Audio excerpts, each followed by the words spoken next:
अस्सलाम वालेकुम students. Operation research का ये हमारा फर्स्ट लेक्चर है। ठीक है, सबसे पहले आपको ऑपरेशन रिसर्च जो है वो उसके बारे में पता जो होना चाहिए। ऑपरेशन रिसर्च होती क्या है, ऑपरेशन रिसर्च में हमने काम क्या करना है, किस मकसद के लिए ये यूज़ होती है। ठीक है, आपकी बहुत से रियल लाइफ प्रॉब्लम्स हैं जिनको आपने सॉल्व करना होता है। अब सॉल्व किस तरह से, मतलब ऑपरेशन रिसर्च का क्या काम है, वो किस तरह से इसको डील करती है कि जो आपके ऑपरेशन रिसर्च में हम डिफरेंट मेथड पढ़ेंगे कि आपके पास, अगर आपके पास लिमिटेड रिसोर्सेज है ना, मतलब कम रिसोर्सेज हैं, लेकिन आप उनको यूज़ करके उनका बेहतर रिजल्ट हासिल करना चाहते हैं। मतलब आप चाहते हैं कि आप लिमिटेड रिसोर्सेज को यूज़ करें, कम रिसोर्सेज को यूज़ करें, लेकिन आपको उसके ऊपर मुनाफा ज़्यादा से ज़्यादा हो। फॉर एग्जांपल कि आपके पास पैसे कम हैं, या कोई भी चीज़ जो है वो कोई बिजनेस वगैरह करना चाहते हैं। ठीक है, तो उसमें आप किस तरह से अपनी जो है एक्सपेंस, अपनी कॉस्ट जो है वो कम से कम लगा के प्रॉफिट ज़्यादा हासिल कर सकते हैं। तो ऑपरेशन रिसर्च में हम ये डिफरेंट मेथड्स पढ़ते हैं। तो या प्रॉफिट कह लें, या आपको ये कि किसी भी लॉस ज़्यादा हो रहा है, तो ऑपरेशन रिसर्च के डिफरेंट मेथड्स को यूज़ करके आप इस का अंदाज़ा लगा सकते हैं, या ये चीज़ ले सकते हैं कि आप कितना आपका, मतलब कि हम किस तरह से अपने चीज़ों को, अपने लिमिटेड रिसोर्सेज को डील करें कि हमें नुकसान कम से कम हो। ठीक है, तो ऑपरेशन रिसर्च की जो डेफिनेशन है वो भी यही कहती है कि ऑपरेशन रिसर्च, यहाँ पे डेफिनेशन इसकी लिखी हुई है।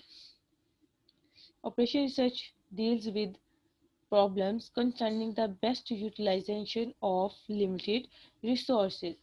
कि ऑपरेशन रिसर्च जो है वो, उसमें हम क्या करते हैं कि अगर आपके पास लिमिटेड रिसोर्सेज हैं तो हमने उसको बेस्ट यूटिलाइज कैसे करना है, उसको अच्छे तरीके से कैसे यूटिलाइज करना है, ये हम ऑपरेशन रिसर्च में पढ़ते हैं। ठीक है, तो यहाँ पे आप इसमें ये काफ़ी जगह पे इसकी एप्लीकेशन है, फैक्ट्रीज वगैरह में, इंडस्ट्रियल एरियाज़ वगैरह में ऑपरेशन रिसर्च की काफ़ी जो है वो इम्पोर्टेंस है, क्योंकि इसी को यूज़ करते हुए आप देखते हैं कि मतलब किस तरह से आप उन लिमिटेड रिसोर्सेज को यूज़ करके प्रॉफिट जो है वो ज़्यादा से ज़्यादा गेन करना है। यहाँ पे नेक्स्ट जस्टिस की डेफिनेशन करनी है, और इसको ज़्यादा जस्टिस की थ्योरी दी हुई है जिसपे उन्होंने बताया कि ये किस तरह से ये कैसे डेवलप हुआ ये, तो ये आप पढ़ लीजिएगा। उसके बाद हमारे पास जो ऑपरेशन रिसर्च में बेसिक जो चीज़ है, हमने रियल लाइफ प्रॉब्लम्स को सबसे पहले मैथमेटिकल फॉर्म में कन्वर्ट करना होता है, क्योंकि हम मैथ के स्टूडेंट हैं। हमने सबसे पहले जो रियल लाइफ जितनी भी प्रॉब्लम होंगी उनको मैथमेटिकल फॉर्म में कन्वर्ट करना है। मैथमेटिकल फॉर्म में कन्वर्ट करने के बाद जो हमारे प्रीवियस प्रोसीजर्स हैं उनको यूज़ करते हुए हमने क्वेश्चन को सॉल्व कर लेना है। तो जो भी रियल लाइफ प्रॉब्लम्स को हम मैथमेटिकल फॉर्म में चेंज करते हैं, मतलब इक्वेशंस की फॉर्म में ले आते हैं, उसको हम मैथमेटिकल मॉडल बोलते हैं। जैसे यहाँ पे mathematical model is a representation of a real life system using mathematical symbols which are related by appropriate mathematical functions. कि मैथमेटिकल मॉडल्स में हम मैथमेटिकल सिंबल्स को यूज़ कर लेते हैं। ठीक है, मैथमेटिकल सिंबल्स को यूज़ करते हैं, उन सिंबल्स को यूज़ करते हुए, वेरिएबल्स को यूज़ करते हुए हम उसका एक फंक्शन बना देते हैं। एंड पे रियल लाइफ प्रॉब्लम को जो मैथमेटिकल, मतलब इनक्वालिटीज़ वगैरह हमारे पास आती हैं, इक्वेशंस बनती हैं, तो उसको हम मैथमेटिकल मॉडल बोलते हैं। फॉर एग्जांपल, आपने एक क्वेश्चन है जो स्टेटमेंट वाले क्वेश्चन है प्रीवियस क्लासेस में किए होंगे कि आप दो नंबर है आपके पास जिनका प्रोडक्ट जो है वो 27 है, और उनका सम करो तो ये नंबर आता है, कोई भी नंबर, ठीक है ना। तो हमने वो नंबर्स फाइंड करने हैं। तो सबसे पहले हम क्या करते हैं कि उसको मैथमेटिकल फॉर्म में लिखते हैं कि X Y is equal to 27, then X plus Y is equal to 5। तो हम वहाँ से फिर उसका आंसर निकालते हैं, एक्स और वाई की वैल्यूज। तो यहाँ पे भी ऐसे ही करना है, रियल लाइफ प्रॉब्लम्स को मैथमेटिकल फॉर्म में कन्वर्ट करना है, इक्वेशंस और इनक्वालिटीज वगैरह की फॉर्म में कन्वर्ट करने के बाद आपने उस मॉडल को सॉल्व करना है। A typical or mathematical model is usually organized as follows। अब मैथमेटिकल मॉडल्स में हमारे पास दो वैल्यूज होती हैं, दो चीज़ें होती हैं। एक वो फंक्शन, क्योंकि ऑपरेशन रिसर्च का मैंने आपको बताया कि यहाँ तो हमने अपने ऑब्जेक्टिव को, जो चीज़ हम हासिल करना चाहते हैं उसको या तो हमने मैक्सिमम करना है या मिनिमम करना है। अगर जो प्रॉफिट है तो हम चाहेंगे कि हमारा प्रॉफिट जो है वो ज़्यादा से ज़्यादा हो, तो वहाँ पे जो हमारा ऑब्जेक्टिव फंक्शन बनेगा उसको हम मैक्सिमाइज करेंगे। जहाँ पे हमने अपने लॉस को कम से कम करना है, वहाँ पे हम अपने ऑब्जेक्टिव को मिनिमाइज करेंगे। ठीक है, और दूसरी चीज़ हमारे पास होती है सब्जेक्ट टू। सब्जेक्ट टू के बाद जो है हम सब्जेक्ट टू कॉन्स्टेंट्स करते हैं। कॉन्स्टेंट्स क्या होती हैं इक्वेशंस होती हैं, इनक्वालिटीज होती हैं, जो आपकी कंडीशंस होती हैं कि इन ही लिमिट, हाँ, क्योंकि प्रेफरेंसेस की डेफिनेशन में हमने पढ़ा लिमिटेड रिसोर्सेज, तो कोई ना कोई लिमिटेशंस आएंगी हमारे वेरिएबल्स के ऊपर। उन वेरिएबल्स को यूज़ करके जो हम इक्वेशंस इनक्वालिटीज बनाएंगे उनको हम कॉन्स्टेंट्स बोलते हैं। ठीक है, उसके बाद लीनियर प्रोग्रामिंग है। Linear programming is a mathematical modelling technique design to optimise the usage of limited resources. हमारे पास इनको सॉल्व करने के दो चार मेथड्स हैं, जैसे लीनियर प्रोग्रामिंग है, इंटीजर प्रोग्रामिंग है, डायनेमिक है, नेटवर्क प्रोग्रामिंग है और नॉन लीनियर प्रोग्रामिंग है। लीनियर प्रोग्रामिंग जिसमें वेरिएबल्स जो है वो लीनियर आ रहे होते हैं, जिसकी पावर 1 होती है। ठीक है, तो हमने उनको लीनियर प्रोग्रामिंग के थ्रू उनको डील करते हैं। वो अभी हम लीनियर प्रोग्रामिंग के फर्दर जो मेथड्स हैं वो पढ़ेंगे इनको सॉल्व करने के, तो आपको पता लग जाएगा। इसके अलावा हमारे पास इंटीजर प्रोग्रामिंग होती है जिनमें हमने वेरिएबल्स की जो वैल्यूज है वो जस्ट हम इंटीजर्स ही ले सकते हैं। इंटीजर प्रोग्रामिंग के जो वेरिएबल्स की वैल्यू आती है वो इंटीजर आती है। और फिर डायनामिक प्रोग्रामिंग है, उसमें होता है कि जो हमारे पास जो ओरिजिनल प्रॉब्लम आता है, for example real life problem को हमने यूज़ किया और उसको यूज़ करने के बाद रियल लाइफ प्रॉब्लम को मैथमेटिकल फॉर्म में कन्वर्ट किया। मैथमेटिकल फॉर्म अगर डायरेक्टली सॉल्व नहीं हो रहा, तो डायनेमिक प्रोग्रामिंग क्या कहती है कि आप उस मैथमेटिकल प्रॉब्लम को आप डिवाइड कर लो एक्सरसाइज पार्ट्स में, एक में, दो में, तीन में, उसको डिकम्पोज कर लो, फिर देन उसकी जो सब प्रॉब्लम्स बनेंगी, मतलब छोटे छोटे पार्ट्स बनेंगे, उनको आप अलग तरह से सॉल्व कर लो। तो ये डायनामिक प्रोग्रामिंग है। उसके बाद नेटवर्किंग प्रॉब्लम आती है प्रोग्रामिंग, उसमें एक नेटवर्क के थ्रू हम, मतलब नेटवर्क को यूज़ करते हुए प्रॉब्लम को सॉल्व करते हैं। Then further non linear programming है, in which functions of model are non linear, कि जो हमारे पास जो वेरिएबल्स आ रहे होते हैं वो नॉन लीनियर होंगे, वो हमारा ऑब्जेक्टिव फंक्शन है वो नॉन लीनियर हो जाएगा। तो नॉन लीनियर प्रोग्रामिंग में हम उनको डील करेंगे। तो फर्दर फर्स्ट ऑफ ऑल हमारे पास लीनियर प्रोग्रामिंग है जिनको हमने सॉल्व करना है। उसके बाद ऑब्जेक्टिव फंक्शन का ऊपर वर्ड यूज़ हुआ। ऑब्जेक्टिव फंक्शन क्या होता है कि ऐसा फंक्शन जिसको हमने मैक्सिमाइज करना है या मिनिमाइज करना है, मतलब जो हमारा ऑब्जेक्ट होता है कि हम क्या हासिल करना चाह रहे हैं, ठीक है ना, एम होता है उस प्रॉब्लम के अंदर के हम क्या हासिल करना चाह रहे हो, वो हमारा ऑब्जेक्टिव फंक्शन होता है। तो इसके आप सिंपल सी डेफिनेशन ये आप लोगों ने सेकंड ईयर में भी पढ़ चुके हैं। The function that is to be maximized और minimized is called objective function. ठीक है, decision variables, decision variables क्या है, these are the unknowns to be determined from the solution of the model, कि जो उसमें वेरिएबल्स आ रहे होते हैं, जो हम वेरिएबल्स यूज़ करेंगे x Y Z, x1 x2 x3, जो भी वेरिएबल्स के नोटेशन हम यूज़ करेंगे उनको हम डिसीजन वेरिएबल कहते हैं। अब उनको डिसीजन वेरिएबल क्यों कहते हैं, क्योंकि उनकी जो वैल्यूज़ आएंगी वो हमें अपने ऑब्जेक्टिव हासिल करने में, हमें उसका डिसीजन लेने में मदद करेंगी कि किन पॉइंट्स के ऊपर हमारा फंक्शन जो है वो मैक्सिमम आ रहा है या किन पॉइंट्स के ऊपर हमारा फंक्शन जो है मिनिमम आ रहा है, कि हमें कौन सा तरीका चूज़ करना है। ठीक है, तो इसलिए हम इसको डिसीजन वेरिएबल बोलते हैं। Next, solution space है। solution space, it is a space enclosed by the given constraints upon which the objective function to be subjected। तो सोल्यूशन स्पेस क्या होती है, ऐसी स्पेस जिसके ऊपर जो कि कॉन्स्टेंट से इनक्लोज होती है और जिसके ऊपर फंक्शन जो है सब्जेक्ट किया जाता है। मतलब एक फंक्शन होगा, उसके बाद हमारे पास कुछ इनक्वालिटीज दी गई होंगी जिनको हम कॉन्स्टेंट्स बोलते हैं। उन कॉन्स्टेंट्स को जब आप ग्राफिकली ड्रॉ करते हैं तो आपके पास एक रीजन बनता है। जैसे आपने सेकेंड ईयर का आपका चैप्टर नंबर 5 है, उसमें जब आप इनक्वालिटीज़ को सॉल्व करते हैं तो इस तरह से हमारे पास ग्राफ में ये इस तरह से आ रहे होते हैं, ठीक है ना। तो ये हमारी इस तरह, ये वाली जो है ये इस तरह से सोल्यूशन स्पेस बन जाती है, तो जो इन दोनों के इन दोनों से इनक्लोज हो रही है, ठीक है ना, इनको हम सोल्यूशन स्पेस बोलते हैं। ऑप्टिमम सोल्यूशन कहता है it is the point in the solution space that extremitize the given objective function. Extremitize का मतलब मैक्सिमम करना भी होता है, मिनिमाइज करना भी होता है, ठीक है।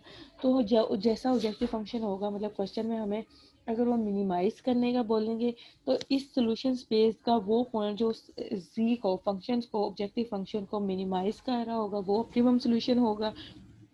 और यहाँ अगर हमें ऑब्जेक्टिव फंक्शन को मैक्सिमाइज करने का बोला गया है तो हम वो पॉइंट देखेंगे जिसपे उस फंक्शन का आंसर जो है वो मैक्सिमम आ रहा है, तो वो हमारा ऑप्टिमम सोल्यूशन होगा। अब ऐसे है कि जब लीनियर प्रॉब्लम है ना, आपकी लीनियर मॉडल है, उसको सॉल्व करने के लिए सबसे पहले हमें उसे स्टैंडर्ड फॉर्म में कन्वर्ट करना पड़ता है। तो उसकी स्टैंडर्ड फॉर्म क्या है, ये आप ध्यान से देख लीजिए, क्योंकि ये नेक्स्ट फर्दर हमारे मोस्टली क्वेश्चन में पहले जो है वो स्टैंडर्ड फॉर्म यूज़ होती है। स्टैंडर्ड फॉर्म क्या है, पहले सबसे पहले तो आपने वो पहला स्टेप तो हमारा वो हो गया ना कि हमने जो रियल लाइफ प्रॉब्लम है उसको मैथमेटिकल फॉर्म में कन्वर्ट करना है। और मैथमेटिकल फॉर्म में कन्वर्ट करने के लिए हमारे पास दो चीज़ें आएंगी, एक ऑब्जेक्टिव फंक्शन आएगा और एक हमारे पास कॉन्स्टेंट्स आएंगी जो उसकी कंडीशंस होंगी, ठीक है। तो स्टैंडर्ड फॉर्म क्या है, linear programming model. A linear programming model is said to be in standard form if it has the following properties। कोई भी लीनियर प्रोग्राम, लीनियर मॉडल इसलिए उसको बोला गया क्योंकि उसमें वेरिएबल्स की पावर जो है 1 आ रही होती है।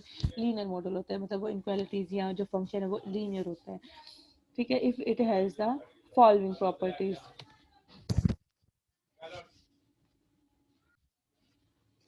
A linear programming model is said to be in standard form if it has the following properties। अब properties कौन सी हैं कि all the constants are equation with non negative right hand side। मतलब जितनी भी conditions आएंगी, inequalities आएंगी, उनकी जो राइट साइड है वो नॉन नेगेटिव होनी चाहिए। नॉन नेगेटिव का मतलब ये है कि वो 0 भी हो सकती है, 1 भी हो सकती है, 2 3 अप टू 1, लेकिन वो नेगेटिव नहीं होनी चाहिए, ठीक है। तो अगर कहीं पे वो नेगेटिव बन रही है तो हम उसको -1 से मल्टीप्लाई करके उसको नॉन नेगेटिव बनाएंगे। All the variables are non negative, कि जो उसमें जो वेरिएबल्स आ रहे हैं X Y Z, x1 x2 x3 and so on, वो हमारे पास नॉन नेगेटिव होने चाहिए। थर्ड है हमारे पास ऑब्जेक्टिव फंक्शन में भी ऑफ द मैक्सिमाइजेशन और मिनिमाइजेशन टाइप, कि जो ऑब्जेक्टिव फंक्शन है वो लाजमी उसका पता हो कि हमने उसको मैक्सिमाइज करना है या हमने उसको मिनिमाइज करना है। यहाँ पे फर्दर इसकी एक एग्जांपल सॉल्व की हुई है, तो इसको आप देखें, आपके जो है ये प्रॉपर्टीज इनका पता लग जाएगा। फर्स्ट है हमारे पास है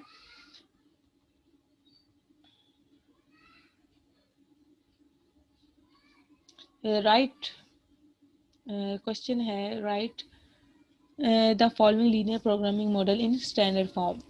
मिनिमाइज, अब देखिए मैंने आपको बताया कि मॉडल में दो चीज़ें होती हैं, एक उसका ऑब्जेक्टिव फंक्शन होता है और दूसरी कॉन्स्टेंट्स होती हैं। तो ये जो मैक्सिमाइज या मिनिमाइज जिसके साथ लिखा होगा ये हमारे पास ऑब्जेक्टिव फंक्शन होता है, ठीक है। और सब्जेक्ट टू के बाद जितनी भी इक्वेशंस होती हैं वो सारी हमारी कंडीशंस होती हैं, कॉन्स्टेंट्स होती हैं, ठीक है ना, जो हम रियल लाइफ प्रॉब्लम से कंडीशन से उसको निकालते हैं, फाइंड करते हैं, ये हमारी कंडीशन होती है। तो एक मैथमेटिकल मॉडल के ये दो पार्ट्स होते हैं, एक उसका ऑब्जेक्टिव फंक्शन, दूसरी उसकी कॉन्स्टेंट्स। अब अब पहले जो इसकी वो थर्ड प्रॉपर्टी उसकी आ रही थी लीनियर प्रोग्रामिंग स्टैंडर्ड फॉर्म की, ये फंक्शन जो है वो मैक्सिमाइजेशन या मिनिमाइजेशन टाइप का होना चाहिए। तो अब यहाँ पे देखिए वो ऑलरेडी उसके साथ मेंशन है कि आपने इस फंक्शन को मिनिमाइज करना है, तो थर्ड प्रॉपर्टी में हमें कुछ भी इसमें करने की ज़रूरत नहीं है, थर्ड प्रॉपर्टी इसमें प्रूव्ड है।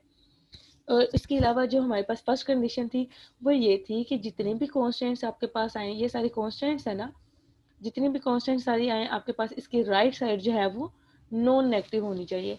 अब यहाँ पे हमारे पास एक जो है उस इनक्वालिटी इसमें -5 आ रहा है, तो हमने इसको पॉजिटिव बनाना है, ठीक है। और सेकंड जो उसका था कि जितने भी आपके पास वेरिएबल्स आएंगे वो सारे के सारे नॉन नेगेटिव होने चाहिए। वो कौन से हैं, मतलब जो x1 x2 ये वाले जो वेरिएबल यूज हो रहे हैं इनको हमने नॉन नेगेटिव बनाना है। वो कहाँ से पता चलेगा, वो ये जो लास्ट पे हमेशा आपके क्वेश्चन में लास्ट पे कंडीशंस गिवन होंगी और उसमें x1 x2 ग्रेटर देन और इक्वल टू 0 ही होंगे। और अगर ऐसे नहीं है तो फिर आपने ये जो अभी हम मेथड यूज करने लगे इसको यूज करते हुए आपने उनको नॉन नेगेटिव बनाना है। अब यहाँ पे देखें आप, x2 जो है वो तो ऑलरेडी नॉन नेगेटिव है, ठीक है। और लेकिन x1 अनरिस्ट्रिक्टेड है, मतलब वो नॉन नेगेटिव भी हो सकता है, नॉन पॉजिटिव भी हो सकता है, कुछ भी हो सकता है, तो इसको आपने नॉन नेगेटिव बनाना है। तो फर्स्ट ऑफ ऑल हम इसका काम करते हैं कि ये जो -5 है इसको +5 में चेंज करते हैं। हमने राइट साइड को नॉन नेगेटिव बनाना है ना, तो हम इसको मतलब पॉजिटिव करने के लिए हम क्या करेंगे, इसको -1 से मल्टीप्लाई करेंगे। इसको हमने जब जब किसी भी इनक्वालिटी को आप -1 से मल्टीप्लाई करते हैं तो इनक्वालिटी का जो साइन है वो चेंज हो जाता है, ठीक है। मल्टीप्लाई सेकंड कांस्टेंट, ये वाली फर्स्ट कांस्टेंट है, ये फर्स्ट कांस्टेंट है, ये सेकंड कांस्टेंट है और ये थर्ड कांस्टेंट है। multiply second constraint by -1 and subtract a surplus.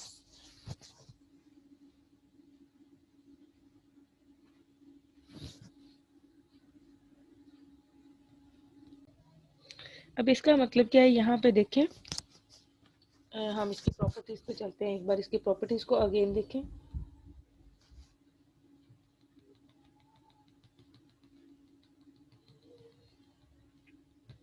ये जो इसकी फर्स्ट प्रॉपर्टी है, all the constants are equations, मतलब जितनी भी इनक्वालिटीज आ रही हैं या इक्वल वाली कंडीशन आ रही हैं या इनक्वालिटीज आ रही हैं, उनको स्टैंडर्ड फॉर्म में क्या है कि वो सारी की सारी इक्वेशंस होनी चाहिए, मतलब इनक्वालिटीज नहीं होनी चाहिए, इक्वेशंस होनी चाहिए with non negative right hand side, मतलब उनकी राइट साइड जो है वो नॉन नेगेटिव होनी चाहिए, और सेकंड क्या है, वो इक्वेशन होनी चाहिए।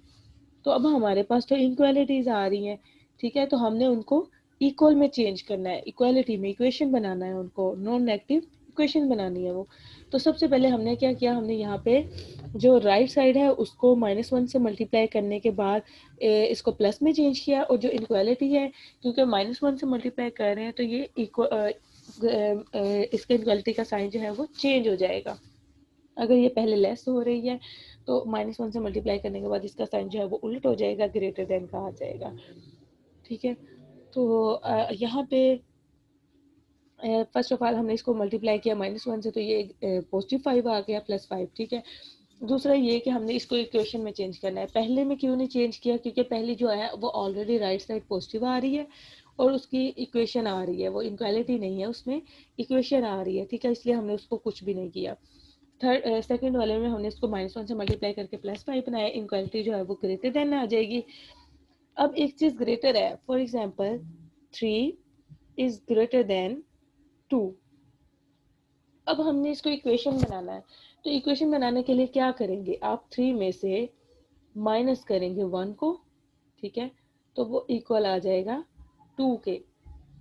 तो यहाँ पे ये जो फंक्शन, ये जिसको आप माइनस कर रहे हो ना, जिस वैल्यू को, उसको हम कहते हैं सरप्लस। जिसको माइनस करना है उसको सरप्लस बोलना है, जिसको ऐड करना है उसको स्लैक बोलना है। तो यहाँ पे क्योंकि x1 x2 वेरिएबल्स आ रहे हैं, हम यहाँ पे तो ऐसे था ना एग्जैक्ट टाइप के 3 इज ग्रेटर देन 2, तो यहाँ पे हमें एग्जैक्ट नहीं पता, x1 x2 की कोई भी वैल्यूज हो सकती हैं।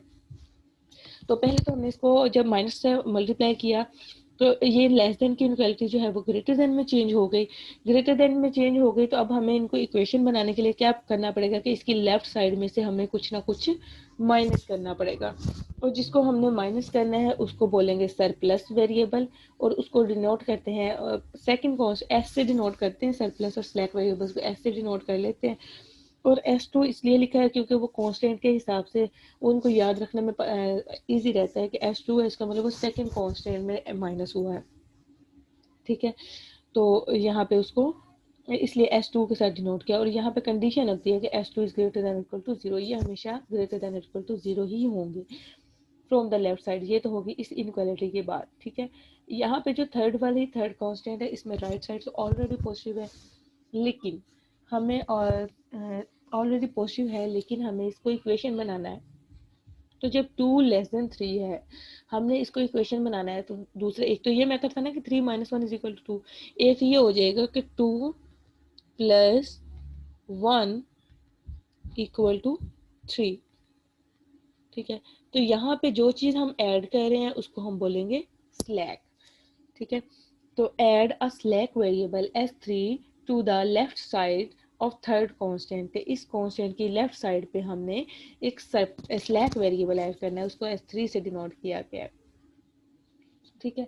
अब ये तो हमारी फर्स्ट वाली कंडीशन भी पूरी हो गई कि all the constants are equations, ठीक है। अब इसको मैथमेटिकल फॉर्म में कन्वर्ट करेंगे, लेकिन उससे पहले यहाँ पे देखें, हमारा ऑब्जेक्टिव फंक्शन भी मैक्सिमाइजेशन मिनिमाइजेशन टाइप का है, लेकिन जो हमारी पास सेकंड कंडीशन है कि यहाँ पे all the variables are non negative, जितने भी वेरिएबल हैं वो नॉन नेगेटिव होने चाहिए। और इनका कहाँ से पता चलता है, ये जो लास्ट पे कंडीशन होती है, ये वाली कि x1 यहाँ पे लिखा है ना, x1 इज अनरिस्ट्रिक्टेड और x2 greater than equal to 0, यहाँ पे x1 x2 greater than equal to 0 होगा तो ठीक है, वरना हमने उसको बनाना है। x2 ऑलरेडी है तो x1 को हम बनाएंगे ग्रेटर देन इक्वल टू 0। उसके लिए आपने एक सिंपल सी सब्स्टिट्यूशन करनी है, x1 is equal to x1 dash minus x1 double dash, और यहाँ पे जो x1 डैश है और x1 डबल डैश है ये ग्रेटर देन और इक्वल टू 0 है। अब क्वेश्चन में यही वाली आप एक कंडीशन पुट करेंगे तो आपके जो वेरिएबल्स हैं वो ग्रेटर देन और इक्वल टू 0 के फॉर्म में आ जाएगा। अब जितने भी ये जो 2-3 स्टेप्स हमने लिखे हैं, ये वाले जो 2-3 स्टेप्स हमने लिखे हैं, इसको ऊपर वाले मॉडल में पुट करना है स्टैंडर्ड फॉर्म के लिए, ठीक है। तो the model in standard form is, जहाँ जहाँ पे x1 है वहाँ वहाँ पे आपने उसका ये रिलेशन पुट कर देना है, ठीक है। अब वो देखें,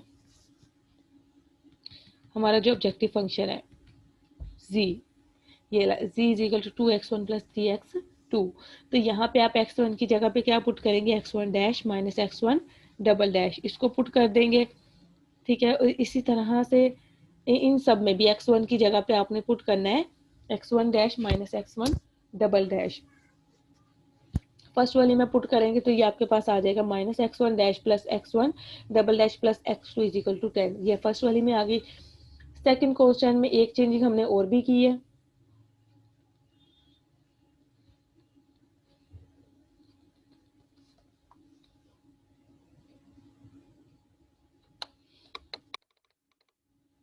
सेकंड कॉन्स्टेंट में एक चेंज हमने की थी कि हमने इसको -1 से मल्टीप्लाई किया था, तो जब -1 से मल्टीप्लाई करेंगे तो ये आपके पास प्लस का 2x1 हो जाएगा, फिर -3x2 और ग्रेटर देन इक्वल टू 5 आना था, जिसमें हमने इसकी लेफ्ट साइड पे एक सरप्लस वेरिएबल s2 ऐड किया है, सॉरी माइनस किया है, सरप्लस वेरिएबल को माइनस किया है, तो माइनस करने के बाद इसका क्या बन जाएगा, ये सेकंड कांस्टेंट कि हमने x1 की जगह पे x1 डैश और x1 डबल डैश लगाया था, तो ये आ जाएगा, और फिर इसमें एक हमने s2 जो है वो माइनस किया है।